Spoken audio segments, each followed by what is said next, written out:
Do we want to restart this recording, or do we just want to go from here? No, fuck it. What's anything matter? Hey, Andrew.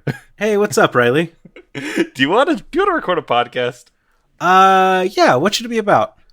So I have here a suggestion that was texted to me by my wife, and it says commentary about other people's podcasts.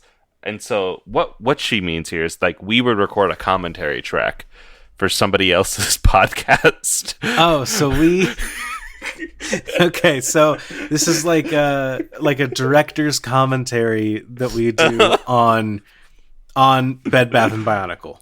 Good job not saying Mim Bam Bam again. That's where my brain went. It's also where my brain went, but I can't keep involving those lads. Yeah, it's like for Bed Bath & Bionicle, I guess it's for It's All Been Done, because it's a podcast neither of us are on. And so it's you and I sit down, we turn on a podcast of It's All Been Done where they're talking about a Bare Naked Ladies song, and the two of us go like, okay, so what they probably did just there when they started, they probably synced beforehand, right? Mm-hmm. And so, yeah. Ooh, do you think that's a cut that happened right there? Do you think that was an edit? That laugh sounded fake. Yeah, it sounded like they took like 3 different places where Sager laughed and merged them together into one laugh. Maybe they laughed so hard at a phrase that it caused their mic to short out. Who could say? I've certainly never done that before. I have never copied an Andrew laugh and pasted it after a thing where you did not laugh because I thought you should have laughed. Riley, don't put a laugh of me behind that sentence. It wasn't funny. I would never. So I will say, neither of us have laughed this episode yet. Yeah, it's weird. I will say, being a podcaster has ruined my life because I am I notice audio tracks more. To the realm where I was watching Legend of Korra with my family recently, and the new Earth King or the Earth Prince, whatever his title was as the show was running, was like, he said a line, and I was like, oh, they couldn't get a clearer recording of that? And I said that out loud, and Sam looked at me with the weirdest, most disgusted look I've ever seen from my fiance. Just, oh my God. She was like, She's like, what do you mean? And I was like, I don't know, it was just fuzzy. They couldn't have gotten a clearer one? Maybe they did it from like a remote ADR situation. And she's like, who are you? And I was like, I don't know. I can't stop it. The spirit of podcast is speaking through me. So I think we'd be great. Because I do this to her too with reality TV shows. Where a voiceover will be going, and I'll turn to her and I'll say, that was from 3 different conversations. That wasn't one big monologue that your person just gave. And she'll say, how do you... Yeah, she'll say, how do you know? And I'll say, well, the voice was a little different, and she changed tone. Just like the way that you speak is a continual thing. She changed it halfway through. And then as she was going back through it, it changed up a bit. So you could kind of tell that like it wasn't... organic. And she was like, I need you to stop ruining The Bachelor for me. Here's the thing now, is that has helped me, because sometimes I'm sitting there in the editing booth and I'm like, all right, these 2 people are talking over each other, but they both said a funny sentence. And so I'll cut this one here, and then I'll cut that one, and I'll just put them so they come back to back, so it's rapid fire jokes. But then I'm like, oh, does the cadence work? And now I know that normal humans don't give a fuck. They just laugh at the funny joke twice. It's only the Andrews of the world that will go, hey, that sounded a little silly, and then they'll get beaten to death by a crowd. I after I Frankensteined a laugh together for you, I played it like 3 times for my fiance and said, does this sound normal? And they said, not really, it's Riley laughing. And you've played it for me like 6 times. I was like, no, but like, does it sound good? Does it sound good, Sam? It's starting to sound like the word sign looks when you stare at it. We have invented the most insufferable podcast of all time. Yeah, I know. We're here recording it right now. Yeah, and we're talking about the second most insufferable. Shut up, Riley. I'm going to pitch you on a different podcast. The Alexandrite System sent in a message. A podcast where you rate pens based on chewability. Are you a pen chewer, Riley? No, because I'm not a note taker. I'm not a person who writes with my hands. What is this, the 90s? I've chewed pencils because pencils got a nice squish to them. They Oh, I don't like the wooden squish. You got to get the nice plastic just bite to it. No, what are you, a dog? You got to get that crunch. All right, so here we are. Here's where the actual podcast is where I give Andrew a pencil and Andrew gives me a pen. And we have to find, and we're trying to find the right pencil or pen for the other person in chewing. It's like when you want to recommend a TV show to someone, so you have to find like, hot tip for anyone out in the audience. If you want to recommend a TV show to someone, don't tell them to start with episode 1. That's always the worst option you can go with. What you should do is find a good, but not the best episode, and recommend that they watch that one. Yep, and they'll be like, but I don't want it spoiled for me. And it's like, it's not spoiled, it's just a good episode.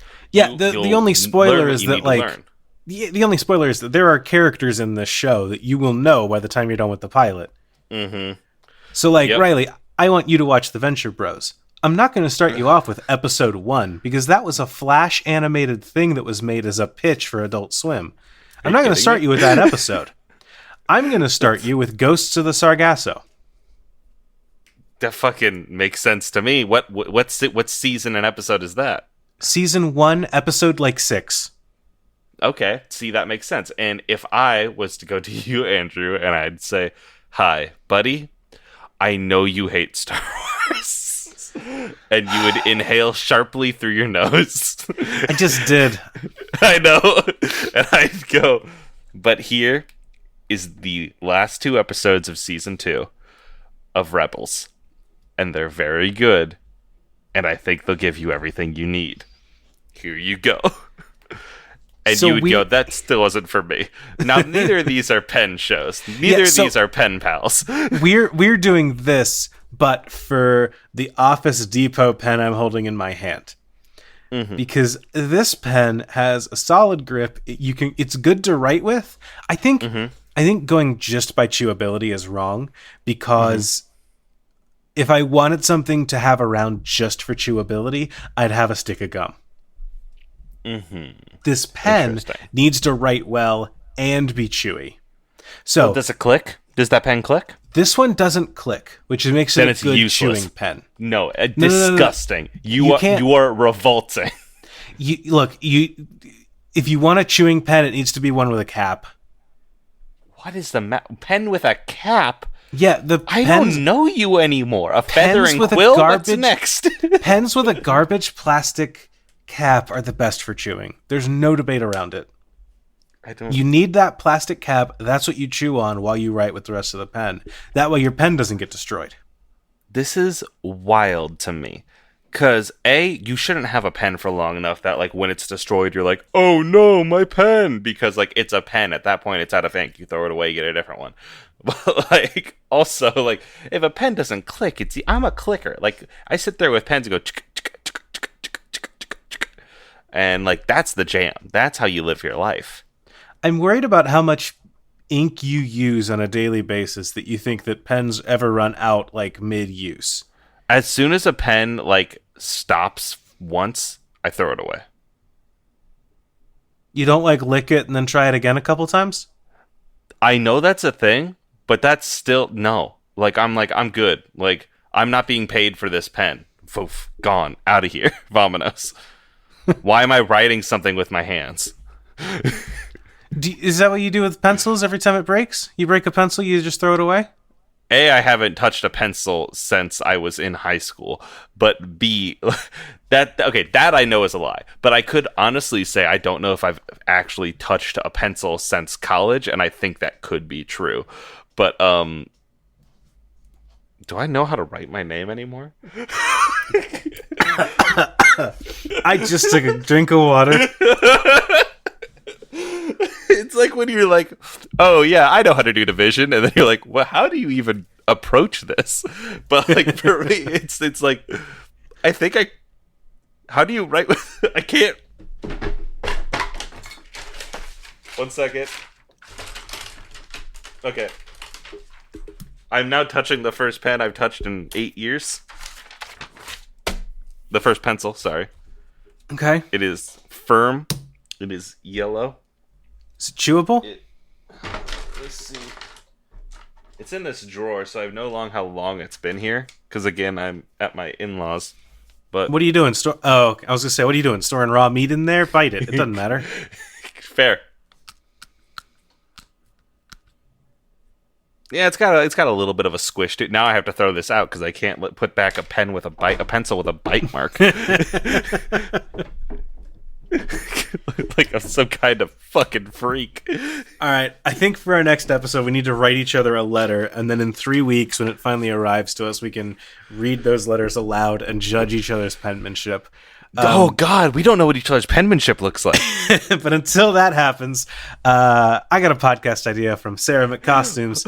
Wait, hold on. Sorry, did any of your teachers ever break out the graph paper for you? Because my handwriting was so bad? Yeah, like they're like, you need to draw in each of these little squares, each individual letter, so they're properly spaced. And then you did that, and eventually they just said, never mind. They skipped it entirely and just went never mind from the jump. My handwriting's atrocious. Yep, you and me both. Shit the fuck. Yeah, so I skipped to cursive. I write in cursive mostly, just because it's like a secret code that only I can read. Yep. I remember my dad's legendarily bad signature where he fits Todd Hopkins in 3 circles. And like, I saw that as a kid and I was like, oh, so none of this matters. Like, I don't have to pretend like I can write. Like, you could just do whatever the fuck you want. They'll just let you do it because you're an adult. And so, like, I have, like, a very big R, and then just, like, I go up and down enough times till I think it fills up the space that would be Riley Hopkins. I don't even pretend to write the name.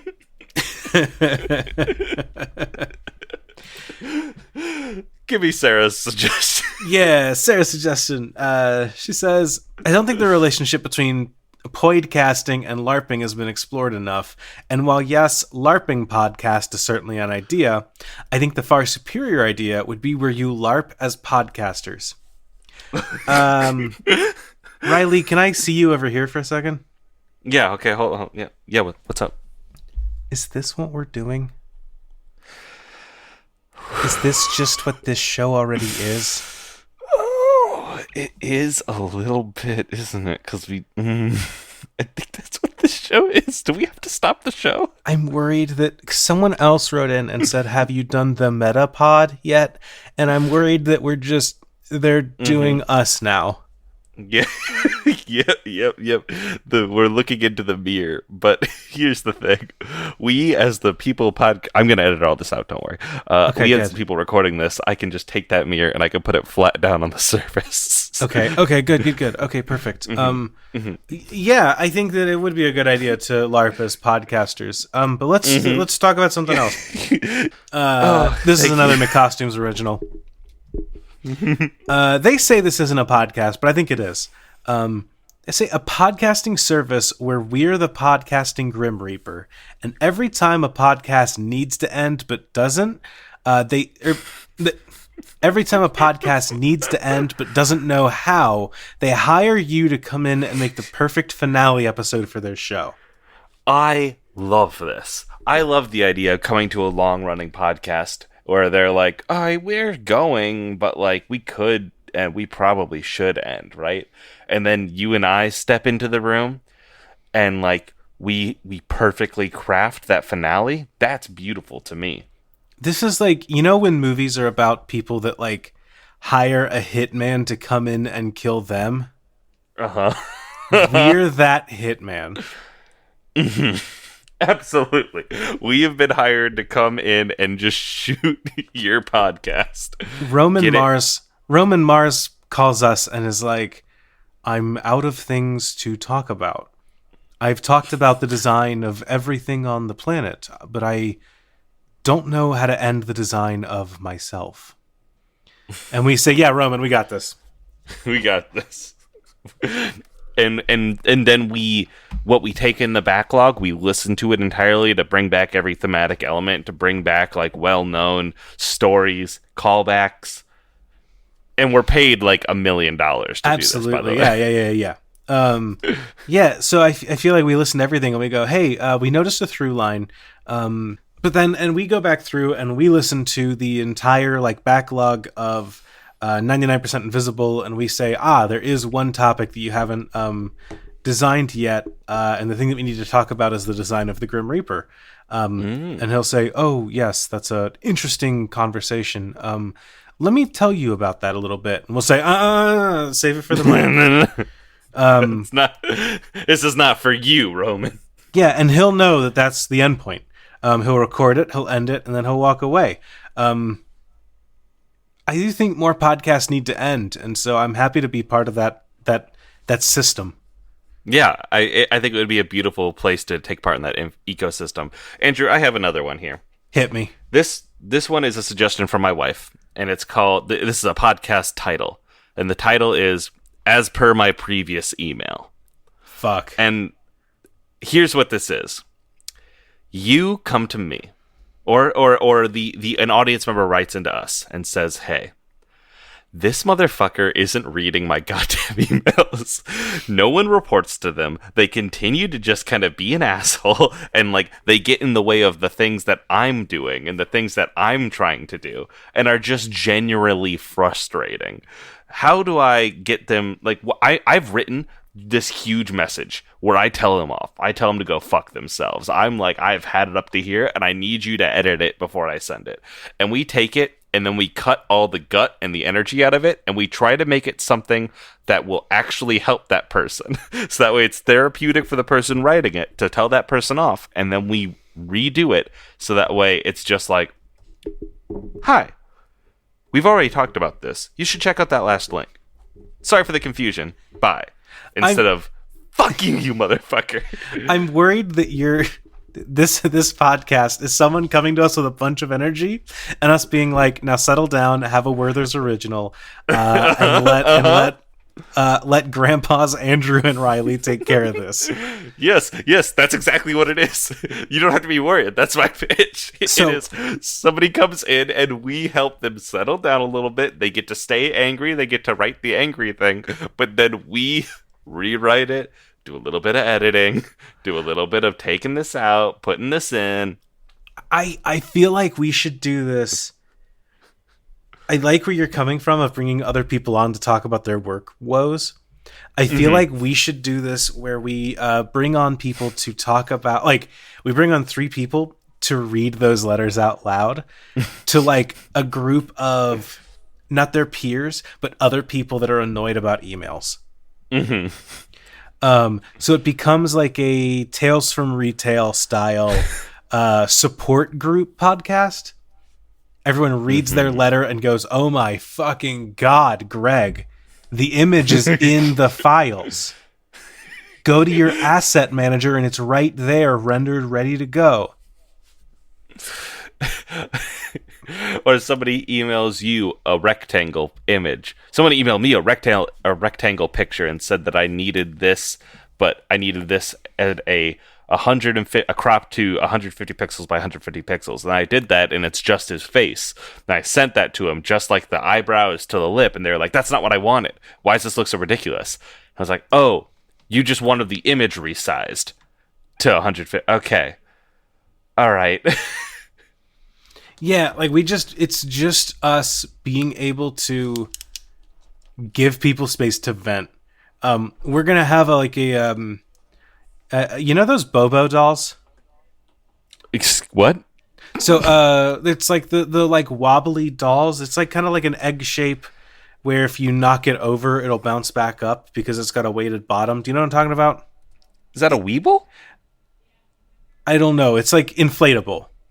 It's like an inflatable egg that you can punch around and it'll stand back up, and it's like person sized. Yes, I know what you're talking about. Yes. We just have a Bobo boss that is in the studio with us that people can like do whatever they need to it as long as they don't stab it.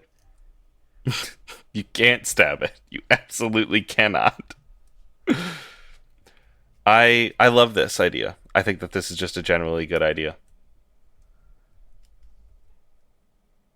I'm trying to think of the last time I opened a work email and it was worthwhile.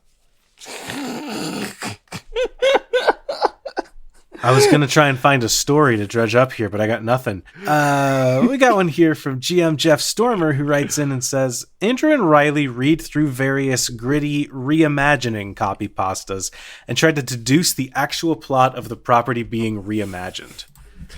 All right. I love the sound of both of us going to Google at the same time. I Googled gritty reimagining copy pasta, and you want to know what the first result is? Yeah, it's gritty, huh? It's a tweet from GM Jeff Stormer who says, Andrew and Riley read... Here we go. Are you ready? I'm ready. Hit me. This came out in 2015 on Vimeo. Fuck, okay. I'm going to get rid of every, like, proper noun. Of course. And, yeah. So... Fuck. Okay. The evil empire defeats the good guys in battle, destroying their big boat. It is revealed that Earth's governments then negotiated a truce with the bad guys, and the good guys are disbanded. Years later, one of the good guys, who is the second of a specific kind of good guy, has defected to the bad guys, critical of the of the good guys' mentors' use of the good guys as child soldiers, and now sports a prosthetic leg. He interrogates a restrained other good guy, the former other specific good guy, about the location of the lead good guy. He details the fates of the other good guys in a flashback. I have an idea. Uh-huh. Is this Power Rangers? Yep, this is Power / Rangers, a superhero fan short film. It sucks shit. I hate it so much. It's just actively bad. So this is just like an evil... I don't know, the new evil Blue Ranger's like, I don't like what Zordon did to us. Yep. It sucks, dude. You said former child soldiers, and I was like, I think I know what's up. Yeah, it sucks. It sucks so much. Love to watch people miss the point of a thing. So we just read these stories to each other, and we try and figure out the actual plot of what's going on. I worry that this is just going to be us being sad because we're just like, is this really what someone got out of watching SpongeBob as a kid? Yeah. Is this really like your hot take? Your cool, like, I'm reimagining is just like, what if it sucked and didn't have the fun parts? Cool. I love what if it sucked. I think that what if it sucked is the perfect way to sum a lot of those up. Wow, that's your title. That's the title. What if it sucked is a great title. There we go. We got the podcast. That's a hi ho. Hi ho. All right. We're hot and we're cold.